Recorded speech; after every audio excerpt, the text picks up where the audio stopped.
Bueno, buenos días. Muchas gracias por acompañarnos. Vamos a dar inicio.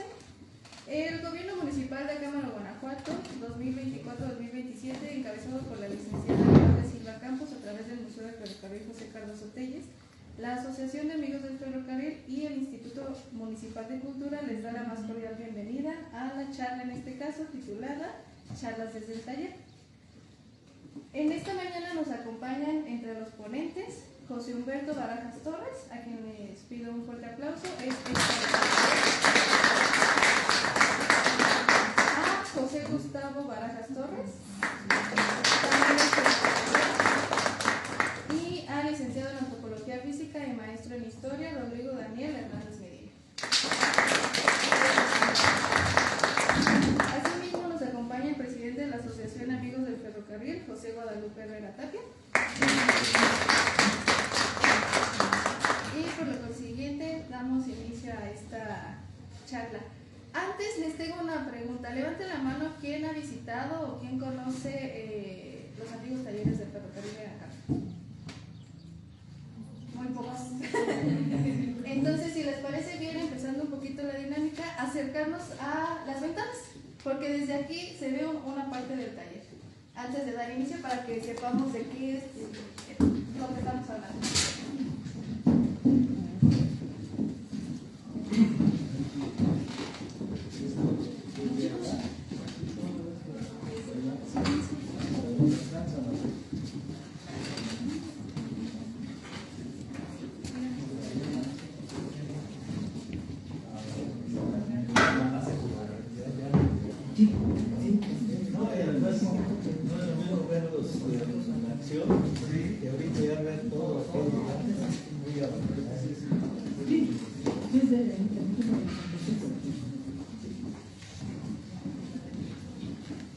Sí, también voy a hacer una pequeña introducción en esto, en que es charla desde el taller.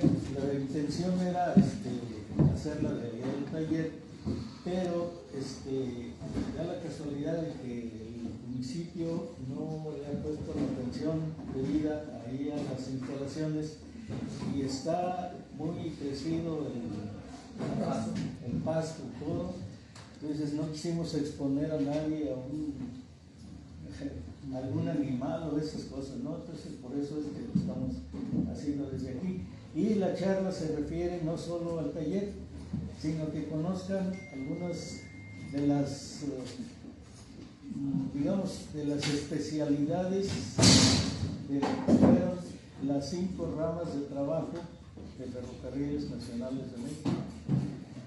Quedaron en 6 ramas.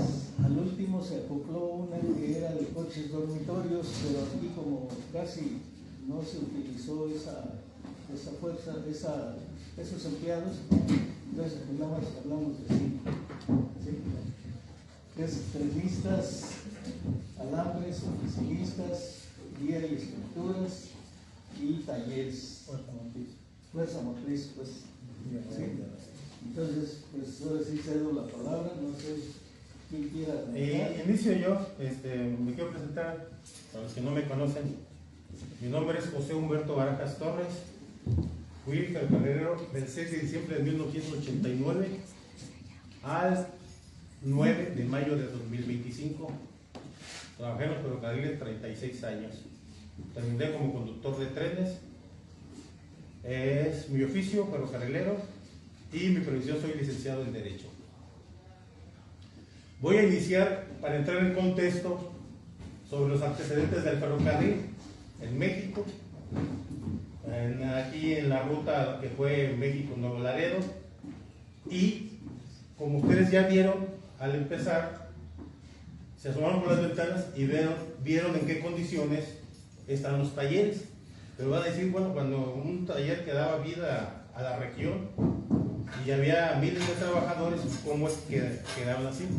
Entonces la introducción mía va a ser precisamente para tratar de comprender por qué llegó a eso. Dice antecedentes históricos del ferrocarril en México.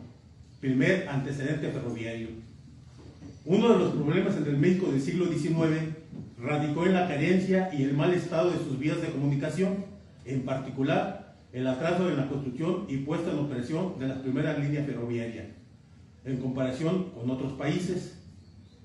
En 1825, durante el régimen del presidente Guadalupe Victoria, el Congreso emitió un decreto que obligaba al Ejecutivo a convocar a los interesados para presentar un proyecto de comunicación interoceánica en el Istmo de Tehuantepec. Primera concesión ferroviaria. Francisco de Arrillaga comenzó a realizar estudios para localizar un ferrocarril entre la Ciudad de México y el puerto de Veracruz en 1837. El presidente Anastasio Bustamante promulgó un decreto otorgando el privilegio de ejecutar dicho proyecto. La ausencia de subsidios del gobierno fue uno de los factores que hicieron que la obra no llegara a materializarse en esa época. Primer ferrocarril en operación. El 16 de septiembre de 1850, con una locomotora belga corrió 11 kilómetros el primer ferrocarril en el territorio mexicano entre Veracruz y El Molino, en dirección a Jalapa, ruta por la que se contemplaba llegar a la Ciudad de México. La obra fue inaugurada por el entonces presidente de la República, José Joaquín Herrera. Ferrocarril Nacional Mexicano. El Ferrocarril Nacional Mexicano construyó la línea de México a Nuevo Laredo de vía angosta por la ruta de Toluca, Acámbaro, Celaya, San Luis Potosí, Saltillo y Monterrey. Obra que se concluyó en 1888. Otra línea concesionada al Ferrocarril Nacional Mexicano debía llegar a algún punto de la costa del Pacífico. Sin embargo, solo se construyó el tramo de Acámbaro a Morelia y Uruapan. Creación de los Ferrocarriles Nacionales de México. En 1902, la red ferroviaria mexicana llegaba a los 15.100 kilómetros y los principales ferrocarriles mostraban ya signos que inducirían a la intervención gubernamental en su funcionamiento. El 6 de julio de 1907 fue expedido el decreto de constitución de los Ferrocarriles Nacionales de México.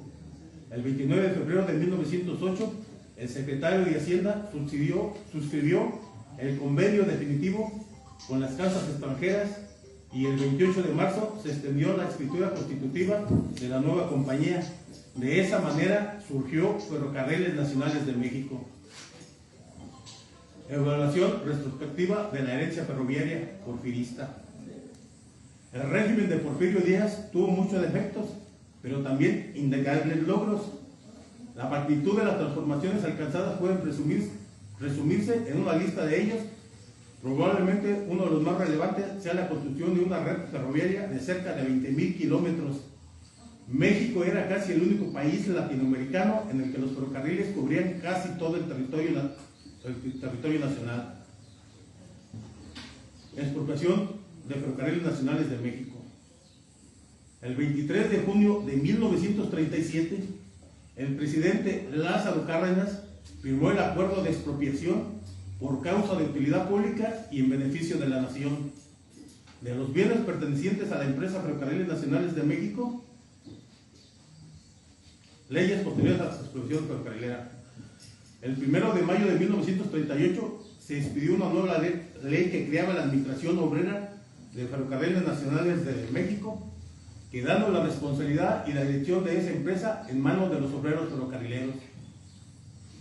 Uno de los primeros actos del general Manuel Ávila Camacho como presidente de la República fue derogar el 1 de enero de 1941 el decreto que creó la Administración Obrera, y en el año de 1942 se publicó la ley que creó la empresa Ferrocarriles Nacionales de México como empresa gubernamental. Ese año se empezó a pagar la deuda ferrocarrilera para cubrir el valor de la empresa expropiada. El 30 de diciembre de 1948, durante el gobierno del presidente Miguel Alemán, se expidió la Ley Orgánica de Ferrocarriles Nacionales de México, otorgando la personalidad jurídica como una empresa descentralizada del gobierno federal, constituyendo un organismo de servicio público sin fines de lucro. En el Diario Oficial de la Federación del 17 de enero de 1977 se publicó en el primer acuerdo del presidente José López Portillo sobre ferrocarriles, en el que se dispuso la fusión de las 5 empresas ferroviarias que existían en el país: Ferrocarriles Nacionales de México, Ferrocarril del Pacífico, Ferrocarriles Unidos del Sureste, Ferrocarril Chihuahua al Pacífico y Ferrocarril Sonora Baja California en un solo organismo para unificar su operación administrativa y financiera. Dicho acuerdo dispone que la dirección del nuevo organismo recaerá en la persona que ocupe la Dirección General de Ferrocarriles Nacionales de México. El 27 de noviembre de 1984, el Congreso de la Unión aprobó una nueva ley orgánica de Ferrocarriles Nacionales de México que sustituye a la expedida en diciembre de 1948. Esta ley se publicó en el Diario Oficial de la Federación el 14 de enero de 1985, fecha en que entró en vigor. Por su parte, el acuerdo del presidente Miguel de la Madrid del 7 de noviembre de 1986, que cancela las concesiones de explotación a los ferrocarriles de Chihuahua al Pacífico, SADCB, Sonora Baja California, SADCB, y del Pacífico, SADCB, y ordena la fusión de estas líneas, así como de la empresa Servicios de Coches Dormitorios y Conectos, SA. En la empresa pública Ferrocarriles Nacionales de México constituye el paso más importante después de la completa nacionalización para formar un verdadero sistema ferroviario nacional, con lo que se cumple la esperada fusión de todas las empresas ferroviarias del país para unificar el mandato administrativo y técnico que seguramente produciría grandes beneficios a esta importante rama del transporte nacional. El mismo de la Madrid envió al Congreso de la Unión una iniciativa para modificar el artículo 28 constitucional con el fin de considerar la industria ferroviaria como estratégica para el desarrollo nacional y por consiguiente reservada de manera exclusiva al Estado mexicano. Finalmente, Ernesto Zedillo, inmediatamente después de tomar posesión como presidente de la República, envió una iniciativa para reformar el párrafo cuarto del artículo 28 constitucional con el fin de posibilitar la privatización de la industria ferroviaria mediante el régimen de concesiones y permisos, y el 2 de marzo de 1995, el Diario Oficial de la Federación publicó el decreto correspondiente mediante el cual la industria ferroviaria pasó de ser de estratégica y reservada al Estado mexicano a ser prioritaria, lo que posibilitó su privatización, desmantelamiento de los talleres de Acámbaro y algunos otros de la República Mexicana. Oficialmente, el desmantelamiento de los talleres inicia el 4 de marzo de 1991, cuando Salinas de Gortari anuncia la privatización de Ferrocarriles Nacionales de México. El 15 de octubre de 1991, empresa y sindicato, con Lorenzo Duarte, secretario nacional del Sindicato de Trabajadores Ferrocarrileros de la República Mexicana, firman convenio de retiro voluntario para liquidar 30,000 trabajadores. El 11 de abril de 1992 se aplica con Prageris Prasto, secretario nacional del Sindicato de Trabajadores Ferrocarrileros de la República Mexicana, el retiro voluntario y salen 25,000 trabajadores liquidados y 5,000 jubilados. El 1 de mayo de 1992 se suprime el departamento de Express y salen 9,000 liquidados y recomodan a otros 1,000. El 14 de junio de 1996, empresa y sindicato, en revisión anticipada del contrato colectivo de trabajo, de 3,045 cláusulas suprimen 2,827, que transforman en 7 reglamentos y dejan únicamente 208 cláusulas.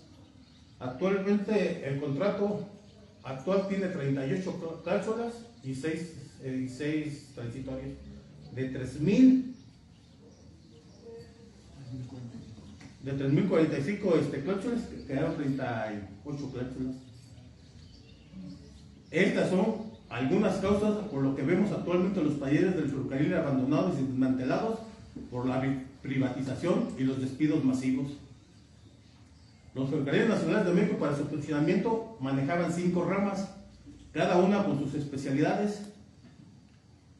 Las ramas son las siguientes: trenes, a cargo del oficial servicio de locomotoras y un oficial servicio de trenes; alambres, a cargo del jefe de despachadores titular; vías y conexos, a cargo del ingeniero de división; oficinas, a cargo del oficial mayor y un oficial mayor; y fuerza motriz y equipo de arrastre, a cargo del maestro mecánico. Todos bajo la supervisión de un superintendente de división. Por eso, cuando se construyeron las locomotoras, la 295, 294, 295 y la 296 se quedó a medias. Quien fueron posibles fue el Departamento de Fuerza Motriz para su fabricación, pero para su operación intervinieron ya las 5 ramas, que como lo que operaba Ferrocarriles Nacionales de México, y cada rama tenía sus especialidades. Yo ahorita a ver si usted nos hace el favor de hablar de algunas especialidades de algunas ramas, no sé. Sí, de las 5 especialidades, vía, trenes, alambres, talleres y oficina. A mí me gustaría hablar de la que yo trabajé como trenista. Yo fui garrotero de camino. Nuestro ascenso, nuestro inicio del ferrocarril empezaba siendo guardacruceros. El crucero más grande que se cuidaba era el de Naucalpan, Estado de México, que por cierto ahí se jubiló un guardacrucero de apellido Maya, muy famoso en nuestra época. De guardacrucero se ascendía inmediatamente a garrotero de patio. Después de garrotero de patio se ascendía a garrotero de camino.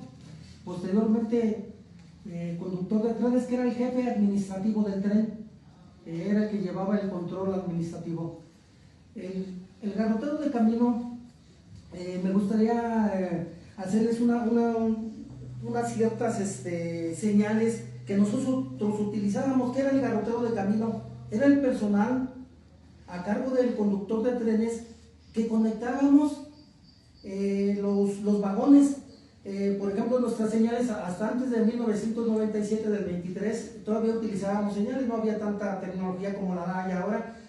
Cuando le hacíamos así, estamos hablando de la regla número 12, teníamos nuestro contrato, nuestro reglamento. La regla número 12 nos hablaba de las señales del garrotero. Esta señal siempre lo hacíamos con la cachucha porque es más visible. Párale. Una señal bruscamente así, peligro, sobre todo de las personas ajenas que salvaron muchos accidentes.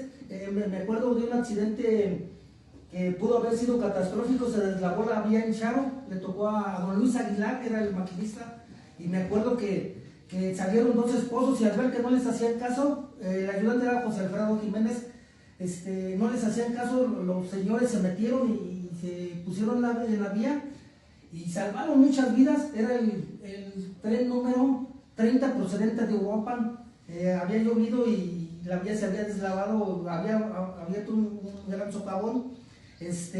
Otra de las señales, dijimos que viene hacia adelante, hacia atrás, vamos hacia atrás, para cambiar de vía. Cuando íbamos a iniciar un viaje, le decíamos al maquinista: aplícale, suelta los frenos, y así una serie de señales y silbatos. El silbato de vámonos, para retroceder, 3 silbatos cortos,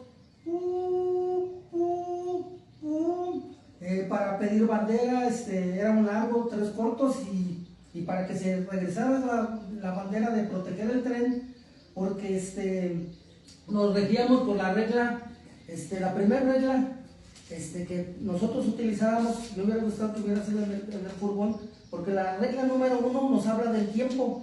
Los ferrocarriles hasta 1997, en algunos distritos se modernizó un poquito antes, pero casi en todos los distritos el tiempo era como se manejaban los trenes. Entonces la regla número 1 inmediatamente nos hablaba de nuestro reloj reglamentario. Lo teníamos que sintonizar, la tripulación de trenes, los garroteros con nuestro conductor, el ayudante con su maquinista, y todos al mismo tiempo, porque todos los trenes tenían que librar a uno de superioridad jerárquica 10 minutos. Ya con 10 minutos tenían que estar librando el tren superior. En este caso los trenes superiores eran los trenes de pasajeros, y los trenes de carga de segunda clase, que eran trenes que eran ordinarios, que salían diario. Entonces era como cuando nos metíamos con la regla número 1. Los despachadores de trenes, jefes de estación que debían de tener mucho cuidado, porque el reglamento como se manejaba por el tiempo, teníamos que tener mucho cuidado, sobre todo los conductores que habían tener mucho cuidado con su maquinista para ir a los encuentros de trenes. Los que éramos trenes extras, nos llamaban trenes extras, que salía carga diferente y más carga y corría en un tren extra. Entonces por eso teníamos que tener mucho cuidado los trenistas de camino. Y vamos a darle entrada al maestro para que nos aúne más con preguntas y podamos seguir explicando un poquito Nada más, antes de darle la palabra al maestro, aunar un poquito sobre las señales. Había las señales reglamentarias, las tenían y había señales convencionales que se las iba de acuerdo a la industria, se inventaba uno. Sí. Por ejemplo, me acuerdo allá en la harinera en Toluca se llamaba el Rocío. Entonces le decía uno al maquinista, vámonos al Rocío, que eran. Entonces había las señales comisiones también de los números. Los números no eran reglamentarios, pero eran comisiones y todos no las sabíamos. Me voy a permitir cuáles eran los números. Significaba 1, 2, 3, 4, 5, 5 y 1, 6, 6 y 1, 7, 5 y 3, 8, 8 y así, hasta como por el 10 eran las señales, pero todas no las sabíamos. No había, como dice Gustavo, no había la comunicación que hay ahora, todo era por señales, y también los trenes no eran tan largos como ahora. Entonces eran 3 garroteros y el conductor, entonces nos repartíamos para. Los trenes eran el más largo era 800 metros, por eso tanto el trastorno de los bloqueos de los cruceros, porque la infraestructura, y actualmente ya que tiene 26 años, 29 de concesionada a los ferrocarriles, causan tanto porque no han modificado la estructura. Esta estructura está capacitada para trenes de 800 metros. Actualmente la Secretaría de Comunicaciones y Transportes tiene autorizado a la empresa para trenes de 3 kilómetros. Imagínense, por eso hay tanto trastorno de todas las comunidades donde pasa el tren. Agregaría nada más una cosa, también las vías tenían nombre. Por ejemplo, trabajando aquí en el patio, nos decían, vámonos a la vía de la planta, ya con eso sabíamos, y ya el maquinista se arrancaba por la vía de México, que le llamaba esta última vía que está aquí, ¿no? Se arrancaba y nos metíamos allí por la ST6, y así muchas vías tenían su nombre y las manejábamos por señales. Sí, adelante, maestro. Pues muchísimas gracias a los compañeros Gustavo y Humberto. Creo que ha sido fabuloso escucharlos y realmente yo no tengo nada más que decir, más que hacerles preguntas para seguirlos escuchando. Yo voy a hacer algunas preguntas para platicar con ellos, pero me gustaría que ustedes vayan formulando también alguna pregunta que les gustaría hacerles para poder entablar el diálogo ya después con ustedes. Y bueno, primero me gustaría preguntarles que nos comentaran los dos, si les parece bien, cómo fue que llegaron al ferrocarril, si ustedes tenían familiares anteriormente que trabajaran en el ferrocarril, y cómo fue su primer día de trabajo, si lo recuerdan. ¿Cómo ven? Sí, bueno, inicio yo. Sí, nosotros la ascendencia ferrocarrilera la traemos ahora sí desde que inició el ferrocarril aquí en Acámbaro. Mi tatarabuelo era un americano que tuvo familia con una nativa de aquí de la región. Entonces de allí vienen mis bisabuelos, mis abuelos, mis padres ferrocarrileros. Ya afortunadamente, desgraciadamente, con lo de la privatización, y se manejaron otras cuestiones, porque anteriormente el contrato marcaba que tenían preferencia los hijos de ferrocarrileros. Ahora ya se maneja de otra manera, y yo a mi hijo, que tengo nada más uno, no lo pude meter, pero nosotros tenemos de ascendencia ferrocarrilera. Entonces yo entro al ferrocarril. Mi ilusión había sido estudiar. Les comentaba que yo soy licenciado en Derecho. Tuve la oportunidad, ya trabajando dentro de la empresa, de estudiar la carrera y recibirme y obtener mi título de licenciado en Derecho. Entonces mi idea principal fue estudiar Pero como no tuve la oportunidad de estudiar, yo quedé huérfano a los 15 años, entonces mi mamá con 9 hijos se dijo responsable de los 9 hijos, y a todos, bien o mal, nos dio estudios, mínimo el que menos tiene mis hermanos tiene la preparatoria. Entonces, por necesidad, y ahí es otra de las cuestiones que veo que provocó la privatización, porque el ferrocarril, bien o mal, era una oportunidad para los jóvenes.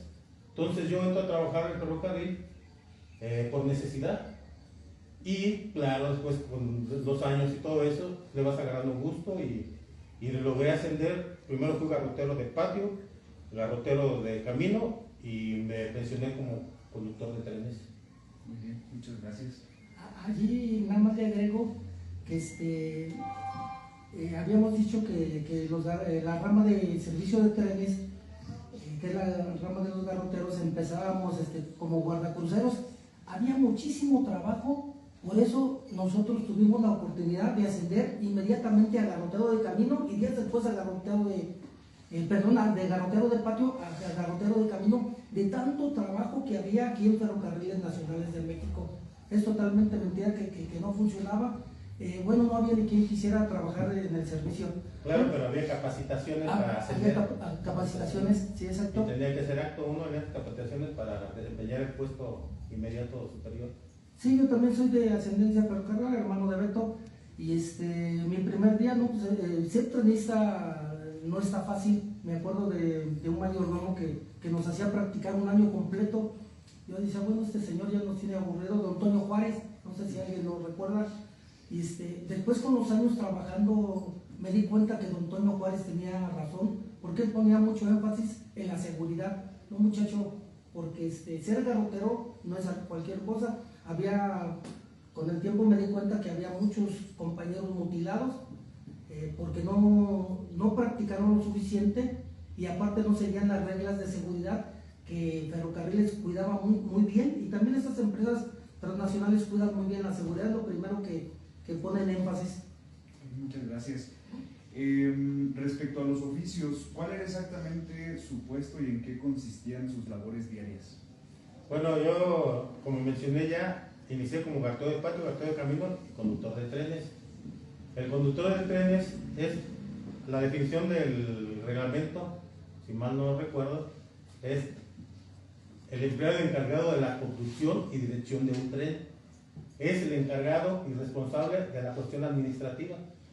Es diferente a como cuando dices tú un conductor, pues el que maneja, no. Acá es el que maneja, pero lo administrativo. El que maneja los trenes y que lleva el control es el maquinista.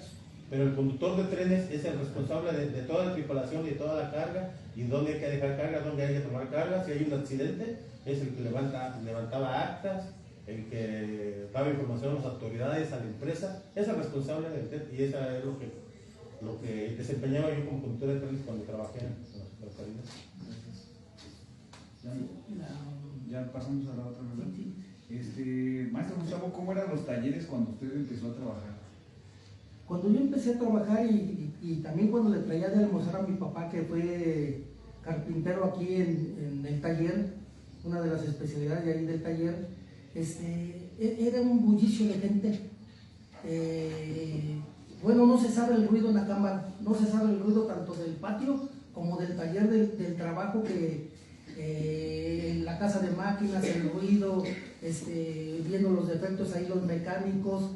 Es un trabajar la gente, y a la hora de salir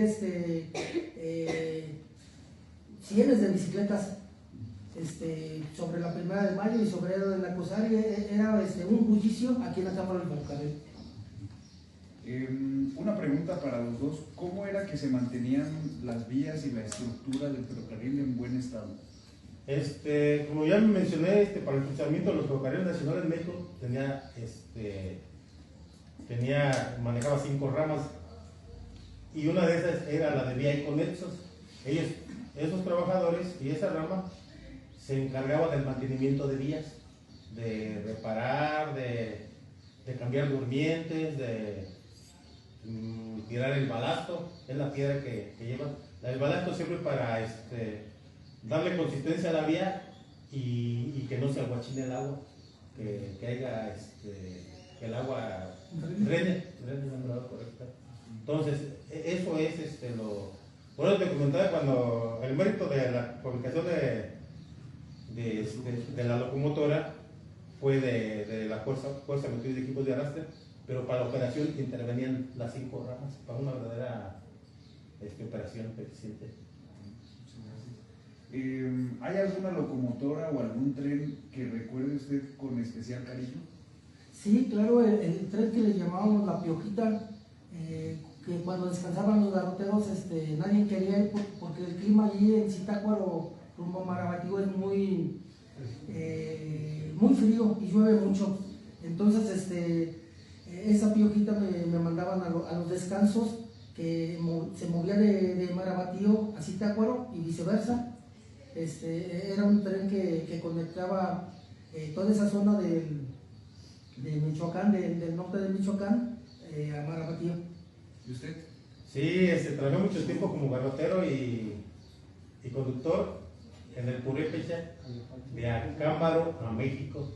Ese tren venía procedente de Europa, ya posteriormente de Lázaro Cárdenas. De hecho, por eso cuando se extendió el pasajero hasta Lázaro Cárdenas, se le puso el nombre de Purépecha, eran las corridas estrellas de Nacionales de México de pasajeros. Entonces yo trabajé mucho tiempo de Acámbaro a México en ese tren. Ese tren llegaba aquí 0:15, o sea 12:15 de la noche, y salía 12:35 y llegaba a México a las 6:50 de la mañana. 6:50 de la mañana. Y luego descartamos en la Ciudad de México y a las 21:05, que son 9:05 de la noche, teníamos el regreso y llegábamos aquí a las 4:10, 4:20 de la mañana. Había tiempos, se manejaban los tiempos, porque el sistema ferroviario no había tanta comunicación también como ahora y se manejaba por tiempos, a veces por telégrafo, pero cuando no había servicio de telégrafo, había un documento que llamaba horario y cada tren regular tenía sus tiempos. Entonces el reglamento nos marcaba que si tú ibas a encontrar el despachador de trenes, que la ruta no te daban el encuentro de un tren para encontrar un tren para librarlo, sino que tú tenías tu horario y entonces tú le buscabas el tiempo. Por ejemplo, si un tren aquí en Acámbaro llegaba a las 5 de la mañana, yo tenía que librarlo a las 4:50, un tren inferior, que eran los de carga o los extras.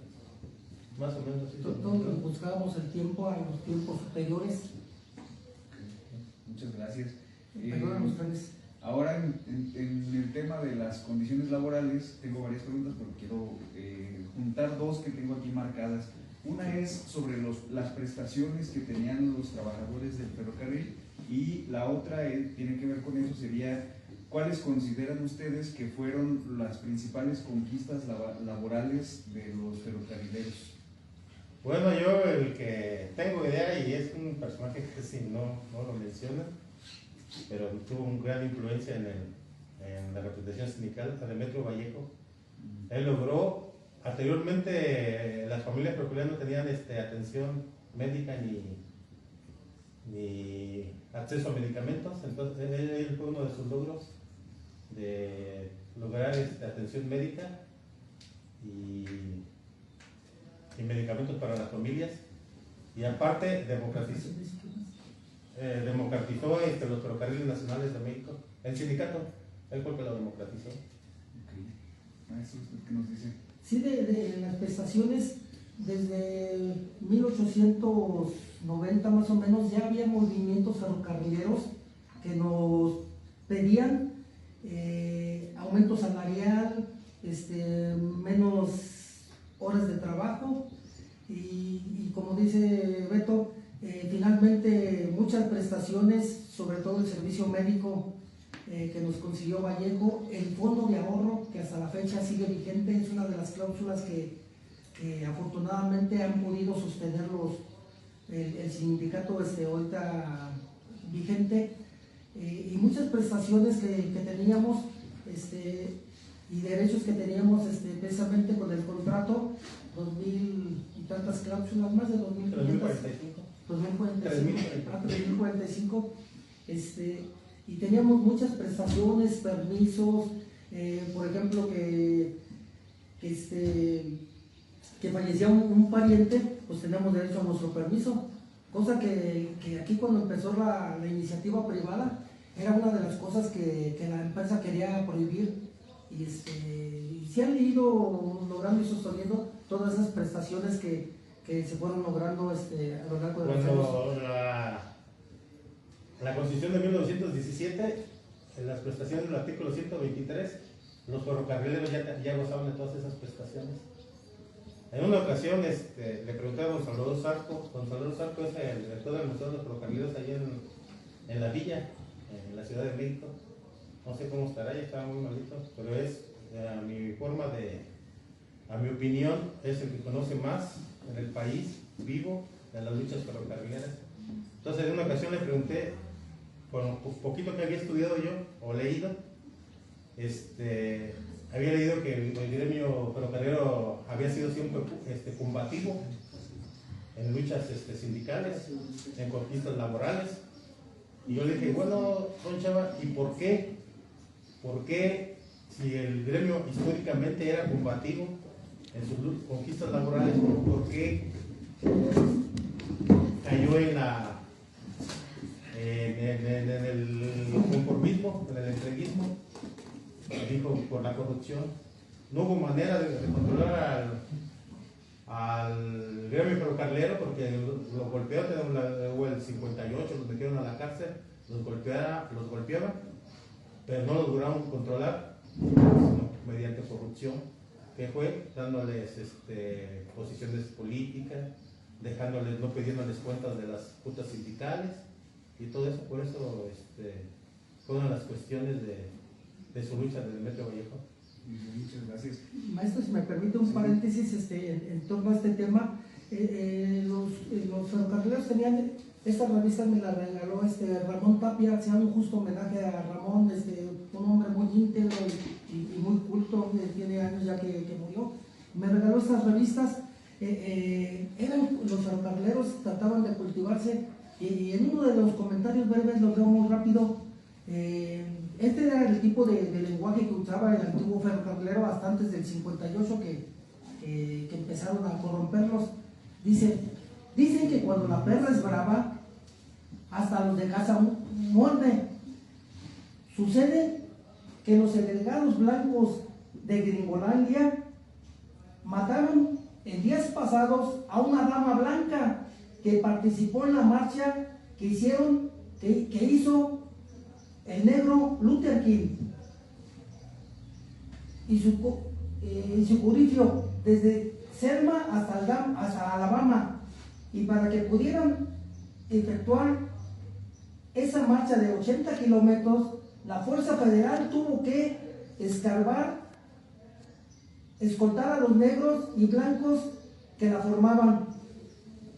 Es vergonzoso que su país, que marcha a la vanguardia de la cultura, según ellos, están demostrando al mundo todo lo contrario. Este era el tipo de comentario que hacían los ferrocarrileros, porque los ferrocarrileros eran gente culta, y los fueron corrompiendo o metiendo gente que se prestaba a muchas maniobras. Cabe mencionar otro comentario sobre otra anécdota ferrocarrilera también. Los ferrocarrileros custodiaron el cadáver de Ricardo Flores Magón de Estados Unidos a la Ciudad de México, porque el gobierno lo quería desaparecer. Todos los ferrocarrileros fueron los que fueron. Y hay más anécdotas, también ayudaron a huir del país a Francisco y Madero. Villa, que venía huyendo y se subió a la estación de Palmilla, es una estación antes de llegar a Toluca, para viajar a la frontera, rumbo a la frontera también. O sea, muy anécdotas sobre las luchas ferrocarrileras y la intervención de los ferrocarrileros. Y me gustaría agregar que en la huelga de 1927 muchos ferrocarrileros de Acámbaro fueron corridos del servicio. Cuando regresa don José Cardoso Telles, sabía quién eran los ferrocarrileros capacitados, y él intervino para que los reinstalaran. Muchos volvieron al servicio por don José Cardoso Telles, aparte de haber dirigido la ingeniería de la 296, la Fidelita, y la 295. No, pues vemos que la lucha de los ferrocarrileros tiene una larga historia. A mí me gustaría preguntarles sobre el movimiento del 58, pero también me gustaría escuchar al público que está aquí presente. Vamos a hacer una pequeña ronda de preguntas del público y luego les hago dos preguntas finales ya de las que ya traigo en mi lista. Por allá, por favor. Muy buenos días. Buenos días. A mí todavía me tocó observar el auge ferrocarrilero precisamente aquí en Acámbaro, y veo con mucha añoranza la diferencia que guarda la situación al día de hoy, porque me tocó apreciar la época de bonanza, en donde el ferrocarril pues constituía seguramente la fuente de ingresos más importantes en todo Acámbaro, y ahora pues vemos que ya no es así, el completo abandono en el que se tienen pues las instalaciones de aquí mismo, de la estación, así como de los talleres. Mucho se dice que la razón que motivó la privatización de los ferrocarriles fue porque siempre Ferrocarriles trabajaba con números rojos, y que esto se debía a que había muchas prácticas pues de corrupción entre los mismos trabajadores, y de ahí hacia arriba a todos los niveles, hasta los niveles directivos. Yo realmente desconozco esa situación, pero yo les quisiera preguntar a ustedes si realmente ese fue el motivo por el cual se llevó a cabo la privatización, porque vemos que las empresas privadas pues sí obtienen muchos beneficios, y siendo el ferrocarril una empresa administrada por el Estado, ¿por qué entonces no tuvo esos beneficios que dieron pauta a que cancelaran todo este magnífico proyecto? Sí, uno de los problemas que ha aquejado al país por siglos, ni siquiera por décadas, por siglos, ha sido la corrupción. La corrupción, y fue al revés, como usted lo comentaba, la comentaban de arriba hacia abajo para justificar la privatización. Y sí, efectivamente trabajaba con números rojos, pero precisamente por eso. Mire, le voy a platicar una situación que se vivió en los talleres y en la rama de trenes, en muchas ramas. Había miles de trabajadores trabajando diarios en el ferrocarril, y diario sustraía material, pero vamos a suponer, no mucho, pero era mucho más, un clavo de dormir, un clavo de día, que cada trabajador sustrajera diario, y en miles, ¿cuánto es? Nada más en eso. En la rama de trenes, los auditores, a mí me tocó vivir cuando trabajé en un tren de pasajeros de Uruapan a Patzingán. Eran 4 coches de pasajeros, luego los reducieron a 2, pero iban llenos de esos, exagerando, iban hasta colgado la gente. Yo le calculo que iban más de 100 en cada coche de pasajeros. ¿Sabe cuánto reportaba el auditor, que era el encargado de 4 o 7 boletos cuando le iba bien a la empresa? Imagínense, diario. Toda una empresa así va a tronar. ¿Qué era lo que pasaba? Lo que le comentaba, la corrupción. Y eso es lo que nos ha afectado al país en todos los ámbitos, en todos los niveles. Es un mal que sí se tiene que desechar, pero va a llevar también décadas o hasta siglos también para desecharlo. Tiene que empezar por algo, pero esa fue la causa. Entonces, para privatizar, y como a nivel internacional venía una corriente llamada neoliberalismo, que ellos decían que lloviendo arriba tenía que permear abajo, pero no, todo se quedó arriba. Entonces una corriente que inicia en Inglaterra y aquí en América Latina, en Chile, y entonces hacían de todo para justificar las privatizaciones. Entonces aquí en México, claro, era más fácil corromper a los trabajadores, luego los de arriba, y así justificar la privatización. Pero el ferrocarril lo vemos, usted lo comentó, es costeable, es redituable. Es más, los trabajadores actuales, los pocos que quedan, cuando les dan reparto de utilidades, son cantidades muy sanas, muy buenas. Sí, pero eso sí, en la esencia, porque al final de cuentas el ferrocarril, aún así con todo eso, generaba riquezas local y regional. Aún así, trabajando con números rojos. ¿Por qué? Por ejemplo, se movían mercancías de Europa del aguacate, se movían en Pascua las artesanías, en Morelia los dulces, en Acámbaro el pan, en Marabatío la fresa, en Tultenango el pulque y en Toluca el chorizo. Entonces generaba economía local y regional, y por eso aquí en Acámbaro en ese tiempo había mucho auge. Decían, es más, es hasta una de las cosas que a lo mejor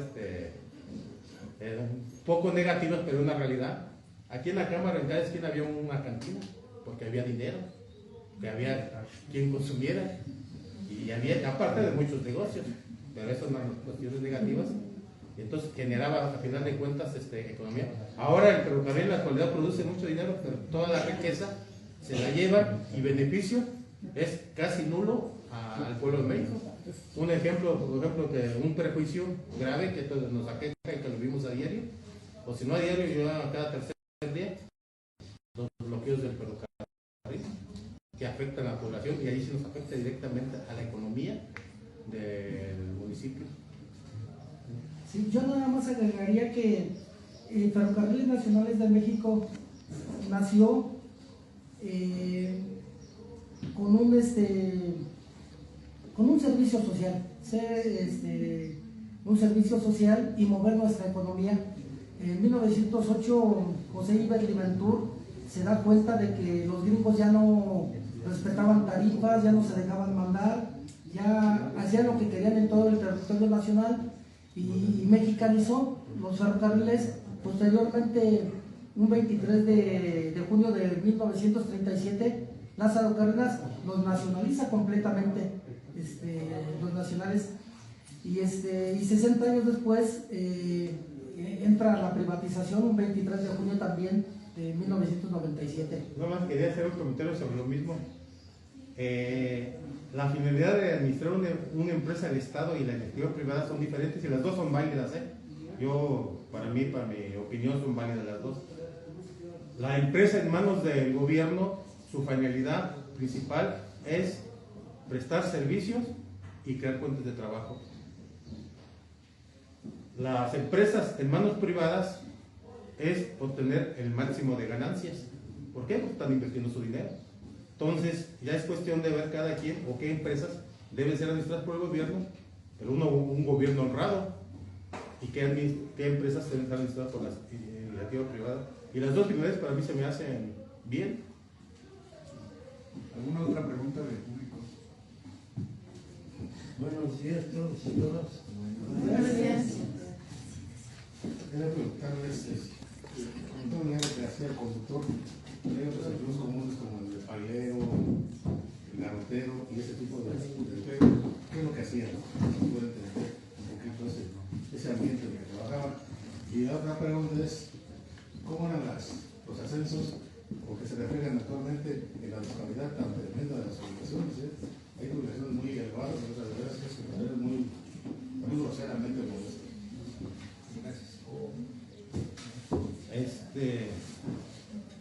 Bueno, los ascensos anteriormente con Nacionales de México eran por medio se manejaban de una manera mixta, por capacidad y por antigüedad. Entonces, yo, si soy gartero de patio, salían boletines donde boletinaban por decir 30 plazas. Entonces yo le aplicaba, y de acuerdo a mis derechos, si alcanzaba o no alcanzaba. Bueno, alcanzo, y luego, bueno, vamos a capacitación, y había un examen de admisión, ya lo pasaba uno y le daban una capacitación. Aquí está nuestro aviso. Bueno, buenos días, todas son días. En sí trabajé 45 años para los Ferrocarriles Nacionales de México. Mi sueño fue ser garrotero de camino, porque mi abuelo materno, don Naciano García Barrera, fue garrotero, y de niño me platicaba con mucha satisfacción y orgullo su trabajo en los trenes de carga, lógicamente que fue en la época de locomotores de vapor. Y yo realmente mi sueño, inclusive le iba a decir, abuelito, pues yo también quiero ser garrotero. Y me dice, hijo, cualquier trabajo, si quieres entrar a ferrocarril, cualquier trabajo entra vía a oficinas, pero garrotero, para ser garrotero, dice hacer de acero. Y yo, en mi mente infantil, decía, bueno, pero de acero. Mi abuelo trabajó en un tren de carga, se mochó un brazo. Y yo sentía vergüenza, pena decirle que si era de acero, porque se había mochado. Pero se me quedó. Total, a los 14 años que me enamoré, decido salirme de la secundaria. De segundo a la secundaria, dije a mi padre, ya no quiero estudiar, quiero trabajar. ¿Por qué quieres trabajar? Estoy enamorado y si me caso, ¿con qué la tengo a mi esposa? Ya no quiero. Termina tu secundaria, yo ya quiero trabajar. Total. Dije, está bien. Yo de ferrocarril no sé nada. De parte de mi padre no tuve ningún familiar ferrocarrilero. De mi madrecito, mi abuelo. Y él tenía mucha amistad con Ramón Merino Silva, que tenía un puesto sindical.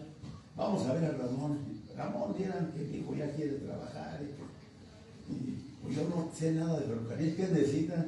No, pues mira, necesita un certificado de instrucción primaria, que haya salido aprobado. Tiene, cuando haga servicio militar, su partida militar. ¿Sí? Y un acta de nacimiento. Pues ya fuimos.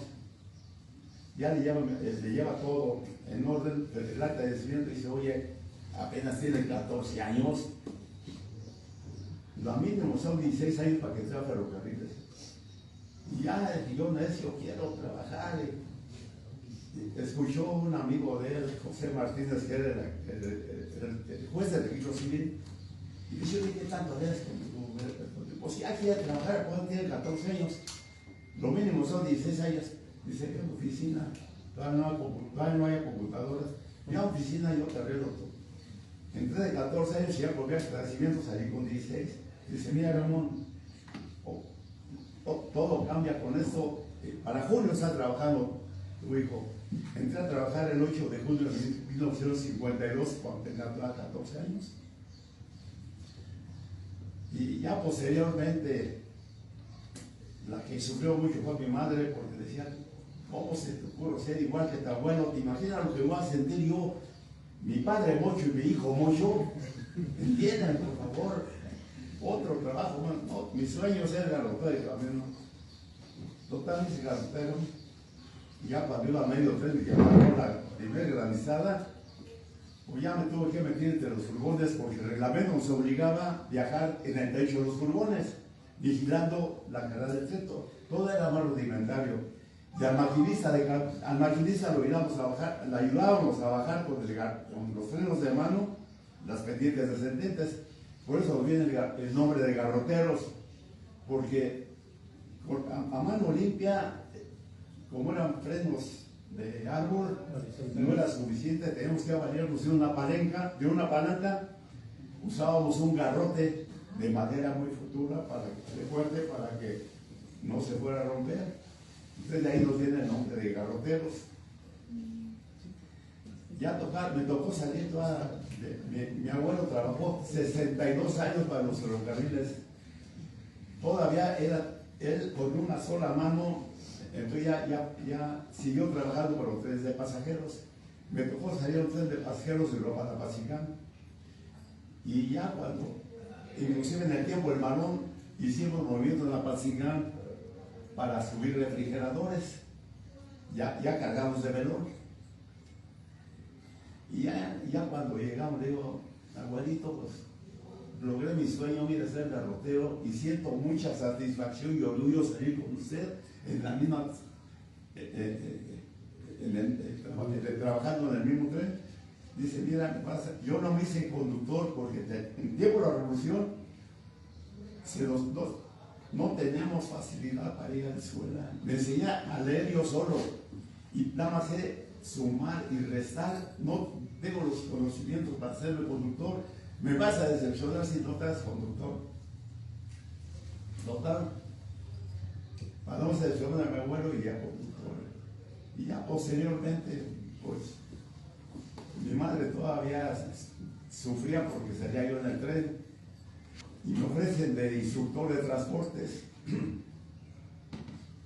Ya nada más mi madre se da cuenta por un primo hermano que también fue instructor de maquinaria de Freire, Benjamín Martínez Pineda. Dice, oye, puedes, pues ya hice la solicitud y éramos 3 candidatos. Mi compadre Sergio Barrera Sánchez, mayor que yo, y David Sánchez Reyes, menor que yo.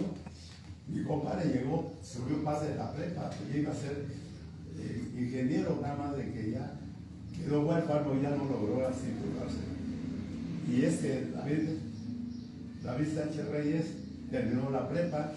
Yo me salí unos años secundarias, dije, de seguro ellos me van, cualquiera de ellos me superan, pero el cuestionario fue psicométrico. Tenía muchos problemas, cómo resolver, por ejemplo, llegar en un encuentro donde ninguno de los tres cabían en el escape, cómo hacer el movimiento más rápido para librarse, y cómo desbloquear un patio. Entonces, en el trabajo resolví rápido los problemas y en matemáticas estaba bastante fuerte, resolví todo lo terminé. Digo, maestro, ya terminé mi examen. Dice, mire, el tiempo no importa, todo el tiempo que usted use, pero cerciórese de que todo ya está bien. ¿Qué más? Pues si yo creo que ya está todo bien, puede irse. Y me dio una sorpresa cuando salí electo para instructor. Total, mis últimos 2 años fue como instructor de transportes. Luego el señor Barajas, uno de los 2 o 3 Barajas fueron mis alumnos. ¿Todos, maestro? ¿Todos? Sí, di capacitación aquí. Mis últimos 10 años, en este aula, esta era maquinaria de aire. Sí. Y la otra aula era de transportes. Y total, ahí tuve, ya cuando mi madre supo que era instructor, dice, hola hijo, puedo vivir tranquila, puedo ya morir tranquila sin ninguna preocupación. Duermes a tus horas, comes a tus horas y estás bajo techo. ¿Qué más quiero? Y pues, realmente creo que mi madre pedía mucho a Dios que yo trabajara en una oficina. Creo que el que me haya hecho yo instructor, creo que fue un milagro que Dios le concedió a mi santa madre. Gracias. Un gran orgullo. Gracias. Bueno, antes para saludar a Güero Reyes, trabajó durante muchos años en los talleres, también de familia ascendente ferrocarrilera.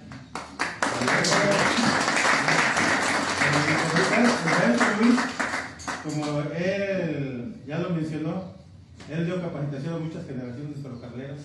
Yo me capitó para todo el patio, todo el camino y conductor de trenes. Y así todos mis hermanos fueron alumnos del maestro Luis. Y guardo una gran estimación de todo el gremio ferrocarrilero. A mí me gustaría agregar, tal vez, bueno, en la cuestión de los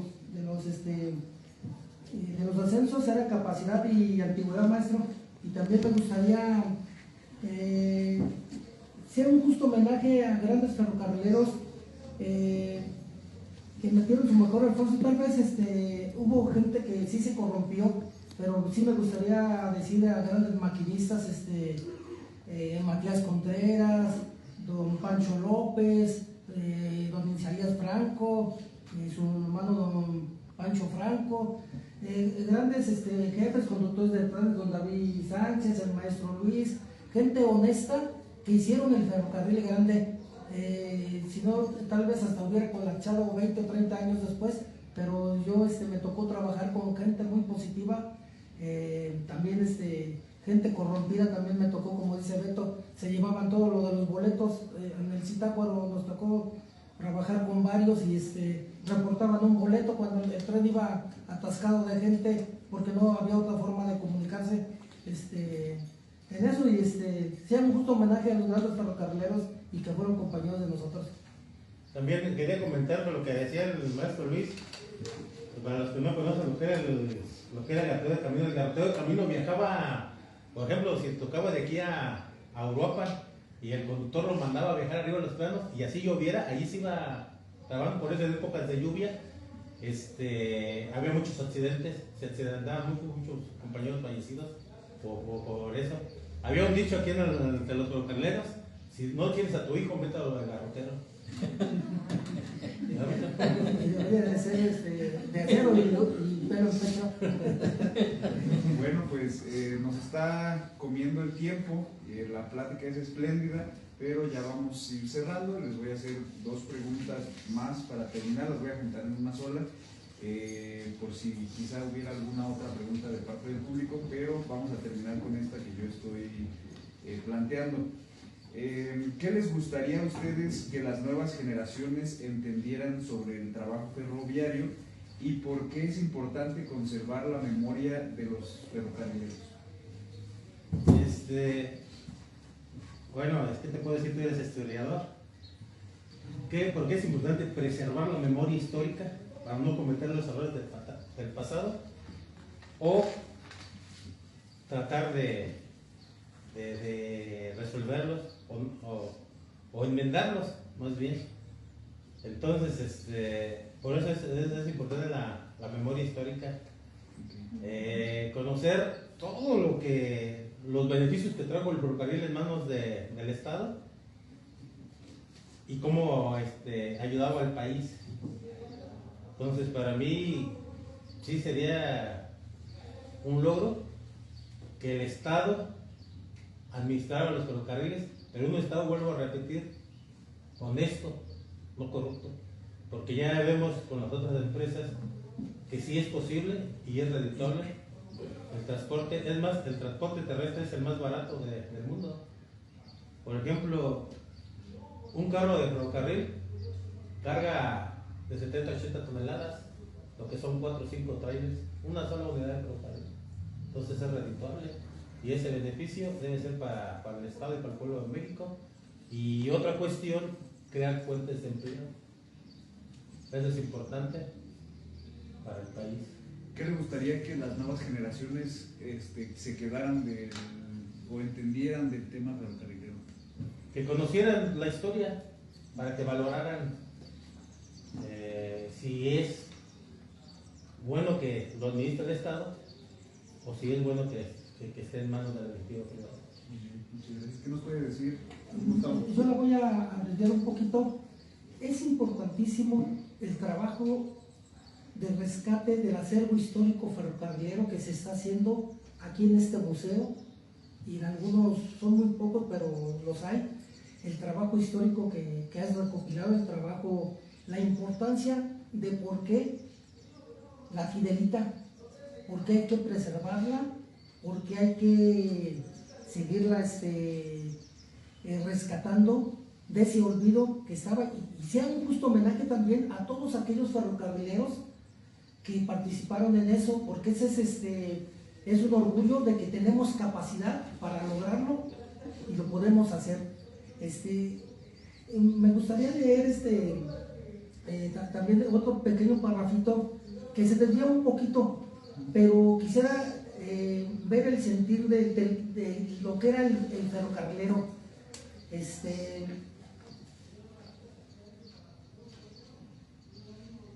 El compañero Juan dice: ayuda a nuestros presos de los movimientos sociales y de los accidentes ferrocarrileros que teníamos cuando cometíamos un error o nos metíamos dentro del tiempo de un tren, había consecuencias jurídicas.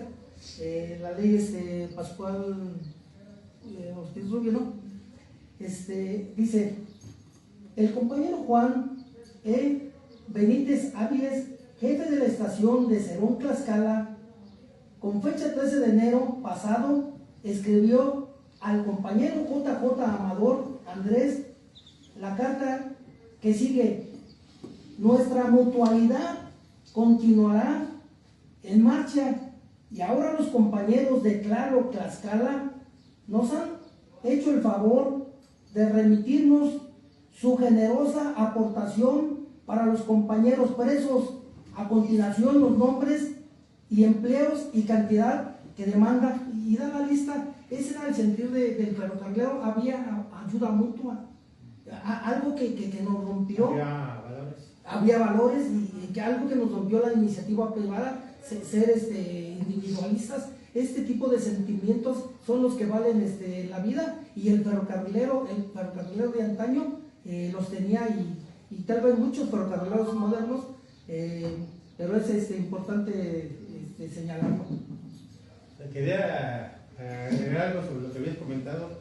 Yo personalmente, cuando hacen los homenajes, se acaba de pasar lo de la Fidelita, yo decía, bueno, ¿para qué tanto un montón de fierros viejos? Y alguien me dijo, no, no son fierros viejos, simbolizan y reflejan la capacidad del obrero mexicano. Y esa es la grandeza. No sé si alguien más tenga alguna otra pregunta. Bueno, yo no pregunta, pero sí un comentario. La verdad es que como que de repente uno piensa que las cosas se van dando de manera no precisamente aleatoria, sino que por alguna razón se dan, ¿verdad? Y así pasó el día de hoy. Y el día de la visita que hicimos a los talleres. Y el día de hoy volvió a pasar. Resulta que el día que hicimos la visita a los talleres, yo hice una crónica y le compartí a Don Lupe, le compartí al compañero que había hecho que había hecho esa crónica, y me comentaron, pues compártenla. No, pues la comparto. Y entonces, pues saqué unas copiecitas por ahí. Y hoy, pues como no vi a Don Lupe en otra ocasión, fui a llevársela a su casa. Y me dice, pues, le digo, Don Lupe, lo interrumpí porque estaba usted almorzando. Y dice, no, ya me voy porque vamos a tener una conferencia. ¿Cómo que va a tener una conferencia? Sí, estamos haciendo una conferencia en el vagón. Ay, le digo, yo quiero estar en el vagón. Y tenía yo que hacer otras cosas, entonces las hice rapidísimo y me vine lo más rápido que pude. Y la verdad estoy muy satisfecha y muy contenta por todo lo que he recogido el día de hoy. Las experiencias tan valiosas que nos han compartido, en verdad, a mí me han enriquecido muchísimo. Agradezco infinitamente la oportunidad que tengo de escucharlos, porque ustedes han vivido esa experiencia, la están compartiendo con nosotros, y eso es algo realmente muy valioso. Muchas gracias, don Luis, muchas gracias, don Lupe, muchas gracias, don Enrique. Y a ti, por supuesto, Gustavo, a usted no tengo el gusto de conocerlo, pero bueno, pues muchas gracias, porque nos compartieron experiencias muy valiosas. A mí me gustaría, de ser posible, no sé qué tan probable pudiera ser el hecho de que lo siguieran fomentando, porque en verdad yo hoy meramente me enteré por accidente, pero yo estoy segura que hay mucho interés en preservar esta herencia ferrocarrilera aquí en la Cámara. Entonces es cuestión de que lo fomenten más, que haya más experiencias de este tipo. Yo se los agradezco mucho. Muchas gracias. Creo que ese es el comentario perfecto para hacer el cierre. Yo también quiero agradecer a don Beto, a don Gustavo, por compartir, por su generosidad, porque fueron muy generosos al compartirnos sus experiencias, sus conocimientos, hacer esta demostración de la cultura ferrocarrilera, ¿no? Del conocimiento ferrocarrilero y del sentir ferrocarrilero de antaño y también del presente. Les agradecemos mucho al maestro Gustavo, al señor Humberto, y pues esperemos que nos podamos encontrar otra vez para poder seguir haciéndoles preguntas. Y pues sin más, les pido un último aplauso para ellos, por favor.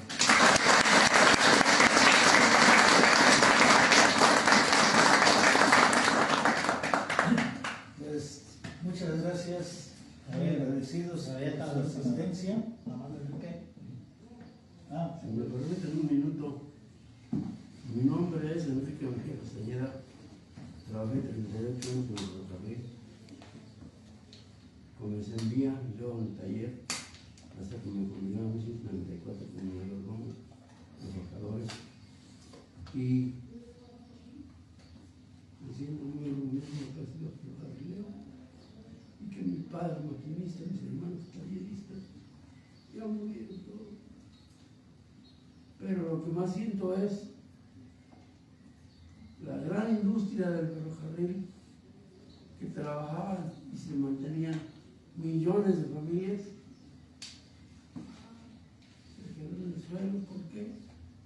Por un mal gobierno, un mal gobierno que dejó en manos del Ferrocarril Nacional de México a Estados Unidos, y como todos ustedes lo saben, se llevan todo, alambre de acero, hasta los aguacates se llevan. Nosotros andamos también con los aguacates. Pero en fin, que Dios los perdone, y esas personas que nos hicieron eso, dicen que esas personas que vendieron eso, que tienen para que vivan 15 generaciones vivir en la riqueza y la opulencia, pues que Dios los perdone y los bendiga. Yo no le deseo nada a nadie. Nada más quiero que recordemos con mucha estimación y afecto a nuestra gran industria ferrocarrilera. Yo todavía sueño que en trabajar, que no los han dado nunca. Ay, manejaba los maquineros que se iban para allá, y además todos los recuerdos quedan. Igual los repetidos, yo como Luis, como todos, amamos el ferrocarril y todavía soñamos que andamos trabajando. Muchas gracias, no quiero hacer perder más del tiempo.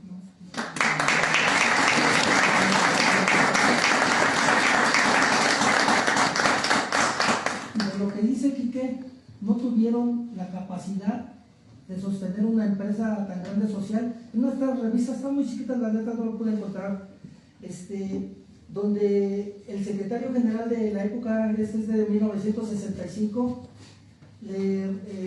Luis Gomezeta, secretario del sindicato en esa época, le reporta a la empresa que ha ganado 3,000 millones de pesos, no obstante que era una empresa que trabajaba en números rojos, y en esas administraciones fueron flotando. Así es que sí había capacidad, no lo quisieron hacer, que el ferrocarril siguiera por la inyección que nos dieron del sistema neoliberal. Era todo el comentario. Bueno, pues, ¿puedo hacer un comentario? Sí. Yo quería hacer un reconocimiento. Cuando estábamos en la secundaria, en la ESPA 1, había un maestro que nos llevaba, nos traía aquí a las instalaciones. Pues yo la recuerdo de todo el bullicio que ahorita nos platicaban, o sea, era muy bonito. Nos llevaba a la Tiaza, la otra fundidora que estaba el maestro José Ojeda. No sé si lo llegan a recordar, era un gran maestro. Sí. A muchos nos formó en este ambiente, y conoce uno a mucha gente que fue ferrocarrilera, y de los cuales pues conocimos de todo, pero la gran mayoría gente muy honesta, muy trabajadora. Me recordó la operación hormiga. Un compañero decía que eso era lo que se daba, porque todavía me tocó ver cuando salían de aquí del ferrocarril y que iban en su bici, llevaban una maderita, llevaban un fierrito, y eso se empezó a dar mucho, lo que platicaban de la corrupción y todo eso, pero tiene uno muchos recuerdos bonitos cuando se dio el silbato a las 3, me parece, se dio un silbato con una vaca. Yo estaba chico. ¿Qué es? Y no, pues es el silbato de ferrocarril. Yo creo que era cuando salían. O sea, hay muchas cosas bonitas que los que nos tocó vivir eran muy agradables. Ese silbato todavía lo conservan, qué bueno que lo rescataron, y todos estos muchachos que han trabajado por el acervo cultural ferrocarrilero, y está por aquí abajo en el museo. Sí, está No, era muy famoso porque el día de Pardo, sí, había familiares que vivían en ranchos y decían que acá para aquí en ciertas ocasiones se oía hasta el silbato. Decían que así se oía. Bueno, yo no me tocó, pero aquí sí lo llegué a oír. Por eso hay muchas cosas gratas y bonitas que uno recuerda de ferrocarril. No lo dejemos perder, porque sí es triste ver cómo, en qué condiciones está. Bueno, pues qué bueno que les haya gustado. A algunos nos removió el sentimiento, ¿verdad? Pero qué bueno que les haya agradado la plática, porque eso fue una plática desde el taller, nada más que les explicaba desde un principio. A ver, maestro. a mí se me está poniendo, porque no sé si haya alguna iniciativa para rescatar al menos en parte todo lo que es esta herencia ferrocarril. Yo creo que hace falta esa iniciativa porque interés lo hay en la sociedad, entonces hace falta un líder que se anime a Pues abanderar esto, pero hace unos días tuvimos